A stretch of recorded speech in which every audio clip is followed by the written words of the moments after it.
Hello दोस्तों, मैं हूं अली और होडलर टीवी के एक और नए एपिसोड में आप लोगों का स्वागत है। जैसा कि आप लोगों को पता होगा कि 20 मई को मतलब कि कल बिटकॉइन के नेटवर्क पे एक ट्रांजैक्शन हुआ था, जिसकी वजह से काफ़ी मार्केट में फट हुआ था और बिटकॉइन के प्राइस में डंप भी हुआ था। तो ये न्यूज़ आपने सुनी होगी कि 40 बिटकॉइन जो है एक ऐसे एड्रेस से ट्रांसफ़र किया गया जो कि 2009 का था।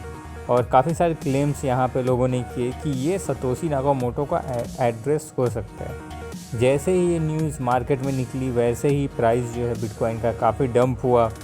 सो आज के एपिसोड में हम इसके पूरे फैक्ट्स के बारे में बात करेंगे। उसके बाद आप एक अच्छे पोजीशन में होंगे कि आप खुद डिसाइड कर पाएँ कि ये ट्रांजैक्शन सतोशी नाकामोटो ने किया था या किसी और ने किया था। तो आइए हम पहले जानते हैं कि आखिर हुआ क्या। तो जैसा कि मैंने आपको बताया, 40 बिटकॉइन जो है एक वॉलेट में से ट्रांसफ़र किए गए, जो वॉलेट 2009 का था। एक्चुअली ये जो वॉलेट था उसमें से 50 बिटकॉइन ट्रांसफ़र किए गए थे। ये 50 बिटकॉइन जो है उस एड्रेस में माइनिंग के थ्रू आए थे, जो कि बिटकॉइन माइन किए गए थे 10 फरवरी 2009 को। तो 10 फरवरी 2009 को बिटकॉइन माइन किए गए थे, जिसका रिवॉर्ड 50 बिटकॉइन जो है वो मिला था और उस एड्रेस में आया था। और तब से उस एड्रेस से वो बिटकॉइन मूव नहीं हुआ था। लगभग 11 साल बाद कल मतलब 20 मई को वो बिटकॉइन मूव हुआ। तो 40 बिटकॉइन जो है वो दूसरे एड्रेस में मूव हुआ, जो कि वहाँ अभी भी दूसरे एड्रेस में है। और बाकी के जो 10 बिटकॉइन है वो सेगविट के एड्रेस पे भेजा गया था, जहाँ से वो छोटे छोटे अमाउंट में और कई सारे एड्रेस पे ट्रांसफ़र किया गया ताकि उसको ट्रेस ना किया जा सके। तो जैसा कि आपको पता हो कि अगर आज के प्राइस के हिसाब से देखा जाए तो ये 50 बिटकॉइन की जो प्राइस है वो बहुत ही बड़ी है, करोड़ों में है। सो ये न्यूज़ जैसे ही ट्विटर पे आई और उसको लिंक किया गया कि ये पॉसिबली एक सतोशी का वॉलेट हो सकता है। जैसे कि आप लोगों को पता है, ये न्यूज़ हमेशा मार्केट में आती है कि सतोशी के पास लगभग 1 मिलियन बिटकॉइन है जो इनिशियल टाइम में उसने माइन किए थे। सो जैसे ही न्यूज़ मार्केट में आई, बिटकॉइन काफ़ी डंप हुआ। यहाँ 9,800 के प्राइस पे बिटकॉइन चल रहा था, यहाँ से वो डंप हुआ है 9,350 तक। तो यहाँ पे आपको मैं और डिटेल बताता हूँ। जैसा कि आपको पता है कि बिटकॉइन का पहला ब्लॉक जो जेनेसिस ब्लॉक था, जो सतोशी ने खुद माइन किया था, वो 3 जनवरी 2009 को। और ये जो बिटकॉइन माइन होके आए थे, जो ट्रांसफ़र हुए हैं, वो 10 फरवरी 2009 को। तो आप देख सकते हैं अप्रॉक्सीमेट 1 महीने बाद ही ये बिटकॉइन माइन हुए थे। और आपको पता होगा उस समय बहुत ही लिमिटेड ही माइनर्स थे। सतोशी उस समय माइन करते थे, आल्फिनी माइन करते थे, और जो बिटकॉइन के इनिशियल डेवलपर्स हैं वो माइन करते थे। तो काफ़ी कम ही लोग थे जो उस समय माइन करते थे, क्योंकि उस समय बिटकॉइन न्यू था, ऑलमोस्ट 1 महीने हुआ था। और उस समय बिटकॉइन की कोई वैल्यू भी नहीं थी, किसी एक्सचेंज पर वो सेल भी नहीं होता था। उस समय उसकी वैल्यू 0 थी। और जैसा कि आपको पता है कि इनिशियल डे में बिटकॉइन माइनिंग का जो रिवॉर्ड मिलता था वो 50 बिटकॉइन थे, पर ब्लॉक 50 बिटकॉइन मिलते थे माइनिंग के। तो ये बिटकॉइन वही थे। तो जैसा कि मैं आपको बताया, बहुत हैंडफुल लोग थे जो उस समय माइन करते थे। सिर्फ सतोशी, आल्फिनी और इनिशियल जो डेवलपर्स थे या कोई टेस्ट करने के लिए बिटकॉइन के नेटवर्क को, सिर्फ बहुत लिमिटेड लोगों ने ही माइन किया था उस समय। अब कुछ न्यूज़ जो आ रही है उसकी माना जाए तो जो 10 बिटकॉइन सेगविट एड्रेस पे सेंड हुआ था वो इनिशियली कॉइन बेस पे और कुछ पेमेंट्स coinpayments.net पे भी गए। तो यहाँ पे चेन एनालिसिस, जो आपको पता है एक बहुत बड़ी कंपनी है जो बिटकॉइन के ट्रांजेक्शन्स को एनालिसिस करती है, उन्होंने भी यहाँ बोला कि जो 10 बिटकॉइन सेंड किए थे, 10 नहीं अप्रॉक्सीमेट वो 9.99 थे, वो जो ट्रांजेक्शन थी वो मिक्सर के थ्रू भी गई थी और इनिशियली उसमें से कुछ बिटकॉइन कॉइन बेस भी गए हैं। अब एक बार जब बिटकॉइन मिक्सर में जाता है, वहाँ पे जो भी बिटकॉइन होते हैं और बिटकॉइन ट्रांजैक्शन के साथ मिक्स किए जाते हैं। जब उसके बाद जब उसका आउटकम होता है तो फिर ट्रैक करना मुश्किल होता है कि किसके पास गया। तो कॉइन बेस पे कुछ बिटकॉइन तो गए, लेकिन हो सकता है वो बिटकॉइन किसी और ने ले गए हों, क्योंकि वो पहले मिक्सर में भी वो बिटकॉइन गए थे। अब यहाँ पे जो 50 बिटकॉइन माइन हुए थे, सेम पर्सन ने ही काफ़ी सारे ब्लॉक्स यहाँ पे माइन किए थे और उन काफ़ी सारे ब्लॉक्स को स्पेंड भी किए थे पिछले कुछ सालों में। अगर देखें तो पिछले 2015-2017 में भी काफ़ी बार ऐसा हुआ है कि पुराने वॉलेट्स जो 2009 के वॉलेट्स थे, जिससे बिटकॉइन कभी भी हिले नहीं है, वो पास्ट में भी काफ़ी बार ऐसा हुआ है कि वहाँ से बिटकॉइन को मूव किया गया हो। अब यहाँ पे जो मेन आर्गूमेंट आ रहा है, जो लोग बोल रहे हैं जिसकी वजह से कि ये सतोशी नहीं होगा जिसने वो बिटकॉइन मूव किए हैं, वो है सतोशी पैटर्न। ये एक वेबसाइट है satoshiblogs.info, जो कि इनिशियल डेज के जो माइनिंग पैटर्न्स थे उस पैटर्न के कैलकुलेशन के बेस पे वो बताता है कि कौन से ब्लॉक सतोशी ने माइन किए थे, कौन से नहीं। तो अगर उस पैटर्न के हिसाब से माना जाए तो जो बिटकॉइन मूव हुए हैं वो सतोशी के नहीं हैं। लेकिन अब इसके अगेंस्ट भी काफ़ी लोगों ने बोला है कि ये जो पैटर्न है इसको आप 100% कंफर्म नहीं मान सकते हैं, कोई भी 100% इसको गारंटी के साथ नहीं बोल सकता है। सो ये एक सबसे बड़ा आर्गूमेंट था लोगों का, सतोशी पैटर्न, जिसके वजह से लोग बोल रहे हैं कि ये सतोशी के कॉइन नहीं है।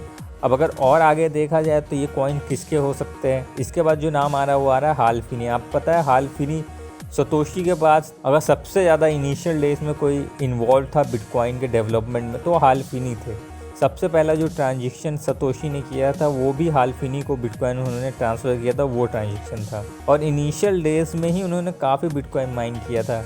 जब बिटकॉइन जनवरी में लॉन्च हुआ था उसके बाद ही से वो माइन कर रहे थे। उन्होंने ट्वीट भी किया था, आपको पता होगा कि अगस्त 2014 में उनकी डेथ हो गई थी, लेकिन यहाँ पे उनके जो बिटकॉइंस हैं उन्होंने सिक्योर रखे थे अपने फैमिली के लिए, और उनके जो माइन किए हुए बिटकॉइंस है वो इस समय उनकी फैमिली के पास है। और पास्ट में भी काफ़ी बार ऐसा हो चुका है कि उनकी फैमिली ने बिटकॉइंस सेल किया। जब उनकी डेथ हुई थी, जब उसके पहले जब वो मेडिकेशन पे थे तो भी काफ़ी न्यूज़ आई थी, काफ़ी मेडिकेशन का जो खर्चा है हाल फिनी ने बिटकॉइन सेल करके ही उठाया था। तो हाल फिनी की फैमिली मेंबर्स भी यहाँ हो सकते हैं जिन्होंने ये बिटकॉइन मूव किया हो। अब हम जब यहाँ पे सतोशी की बात कर रहे हैं तो क्रेग राइट को हम कैसे यहाँ पे इग्नोर कर सकते हैं। अब यहाँ पे जिस एड्रेस से वो बिटकॉइन मूव हुआ है, जब लोगों ने उस एड्रेस के बारे में सर्च किया तो यहाँ एक बहुत ही इंटरेस्टिंग फैक्ट निकला। तो आपको पता होगा कि क्रेग राइट और डेव के बीच में कोर्ट केस चल रहा है। इनिशियल डेज में, बिटकॉइन के इनिशियल डेज में क्रेग राइट अपने टीम के साथ बिटकॉइन माइन करते थे, और वो बिटकॉइन जो है उन्होंने एक ट्रस्ट बनाया था जिसमें वो सारे बिटकॉइन जो माइन होते थे उनके टीम के थ्रू वो जाते थे। सो यहाँ जो उनके पार्टनर थे डेव, उनकी डेथ के बाद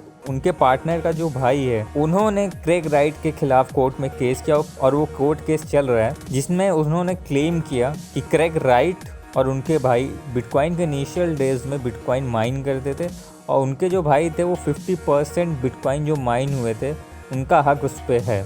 अब ये जो पूरी कहानी इसको हम कंफर्म नहीं करते हैं, ये क्रेग राइट और डेव के भाई का जो कोर्ट केस चल रहा है उस पर बेस्ड है। अब यहाँ पे इंटरेस्टिंग बात ये है कि क्रेग राइट ने जो भी बिटकॉइन के एड्रेस हैं जो उनके ट्रस्ट से जुड़े हुए हैं, जो वो इनिशियल डेज में माइन करते थे, वो उन्होंने कोर्ट में पेश किए थे। अब जो बिटकॉइन मूव हुए हैं, जिस एड्रेस से मूव हुए हैं 20 तारीख को, वो एड्रेस क्रेग राइट के लिस्ट में है जो वो कोर्ट में सबमिट किए थे। सो यहाँ पे आप बोलेंगे कि अच्छा, जब क्रेग राइट ने खुद ही बोला है कि मेरा एड्रेस है तो उसी ने यहाँ पे मूव किया होगा। सो ऐसा बोलना मुश्किल है, क्योंकि क्रेग राइट ने जब ये लिस्ट कोर्ट में जमा की थी तो उन्होंने खुद ये बोला था कि इस एड्रेस का जो एक्सेस है वो उनके पास नहीं है पूरी तरह से। और यहाँ पे केल्विन जो कि फाउंडर है CoinGeek.com के और बिटकॉइन SV से बहुत ही क्लोजली जुड़े हुए हैं, उन्होंने खुद कंफर्म किया कि उन्होंने क्रेग राइट से बात की है कि क्या वो आप थे जिन्होंने ये बिटकॉइन मूव किए, और उन्होंने यहाँ पे साफ साफ इनकार किया है। अब यहाँ पे दो बातें निकल के आ जाती हैं। यहाँ पे क्रेग राइट ने कोर्ट में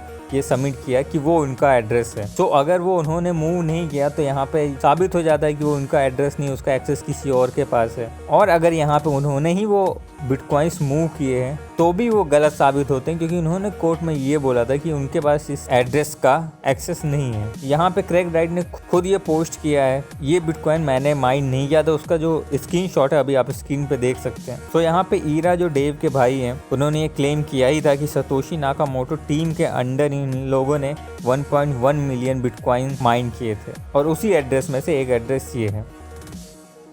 सो आप लोगों को यहाँ पता ही है क्रेग राइट जो बार बार अपने आप को सतोशी बोलते हैं। 2018 में स्लेक के एक पोस्ट में उन्होंने बोला था कि जल्दी ही मैं अपने बिटकॉइन होल्डिंग्स को सेल करना स्टार्ट करूँगा, और वो लगभग बिटकॉइन हाल्विंग के आसपास की डेट होगी। जो पोस्ट थी उनकी वो अभी आप स्क्रीन पे देख सकते हैं, और अभी का जो टाइम है वो भी हाल्विंग के कुछ दिन बाद ही का है। कि बिटकॉइन किसने मूव किया, सो 100% कंफर्म कोई नहीं बोल सकता कि बिटकॉइन किसने मूव किया। मैक्सिमम लोगों का यही जवाब था कि ये बिटकॉइन जो मूव किया है वो सतोशी नहीं हो सकते हैं, लेकिन हाँ, कोई भी यहाँ कंफर्म 100% गारंटी नहीं ले सकता। यहाँ पे सीजी ने भी पोस्ट किया था कि मोस्ट प्रॉब्ली ये सतोशी नहीं है, लेकिन वो भी यहाँ पे कंफर्म नहीं बोल सकते। सो मैंने आपको बता ही दिया कि यहाँ पे कौन कौन हो सकता है बिटकॉइन जिसने मूव किया। सबसे पहला सतोशी हो सकता है, हाल फिनी हो सकता है, क्रेग राइट हो सकते हैं, या कोई अर्ली डेवलपर हो सकता है। और जिस किसी ने भी ये बिटकॉइन मूव किया है उसका बिटकॉइन में बहुत ही ज़्यादा फेथ होगा, वरना 11 साल तक कोई बिटकॉइन होल्ड नहीं कर सकता है। और जिसने अर्ली टाइम में बिटकॉइन को माइन किया होगा उसके पास सिर्फ 50 बिटकॉइन नहीं होंगे, मोस्ट प्रॉब्ली उसके पास और एड्रेस में बहुत सारे बिटकॉइंस होंगे। और यहाँ पे एक आर्गूमेंट जो और आ रही थी सतोशी नहीं होगा इसके लिए, कि अगर सतोशी को बिटकॉइंस मूव करने होते तो वो इतने अर्ली वाले बिटकॉइंस ना मूव करते जो एकदम अर्ली में उसने माइन किए थे, क्योंकि उन्हें पता था कि सबकी नज़र इस बिटकॉइंस में होगी। मोस्ट प्रॉब्ली वो उस बिटकॉइन को मूव करते जो कि उन्होंने सबसे आखिरी में माइन किए होंगे। और एक बात जो मैं यहाँ करना चाहता हूँ वो ये है कि पता नहीं क्यों जो लोग बिटकॉइन से कुछ ज़्यादा ही प्यार करते हैं वो हमेशा ये सोचते हैं कि सतोशी अपने बिटकॉइन नहीं सेल करेगा। इतना ज़्यादा भरोसा उन्हें सतोशी पे क्यों है? कोई भी जिसके पास इतने बिटकॉइन होंगे, जिसने अपनी ज़िंदगी के इतने साल और इतना टाइम बिटकॉइन को दिया है, इतना हार्डवर्क बिटकॉइन को दिया है, तो अगर उसके बाद कुछ बिटकॉइंस है तो ज़रूर वो स्लोली किसी ना किसी टाइम पर तो सेल करेगा। पर हाँ, इतना मैं भी मानता हूँ कि एक साथ सारे बिटकॉइन तो कोई भी जो बिटकॉइन के साथ जुड़ा हुआ है क्लोजली वो डंप नहीं करेगा। तो सारे फैक्ट्स जो थे मैंने आपको क्लियरली आपके सामने रख दिए, अपना व्यू भी मैंने आपको बता दिया है। तो इन फैक्ट्स के ऊपर आप खुद डिसाइड कर सकते हैं कि ये बिटकॉइन किसने मूव किया होगा। तो आज की वीडियो काफ़ी लंबी हो गई, हमने सारे फैक्ट्स यहाँ पे आपके सामने रखे हैं। तो उम्मीद करता हूँ आपको ये वीडियो पसंद आया होगा। ऐसे ही वीडियो के लिए हमारे साथ जुड़े रहें और हमें लाइक और सब्सक्राइब करना ना भूलें।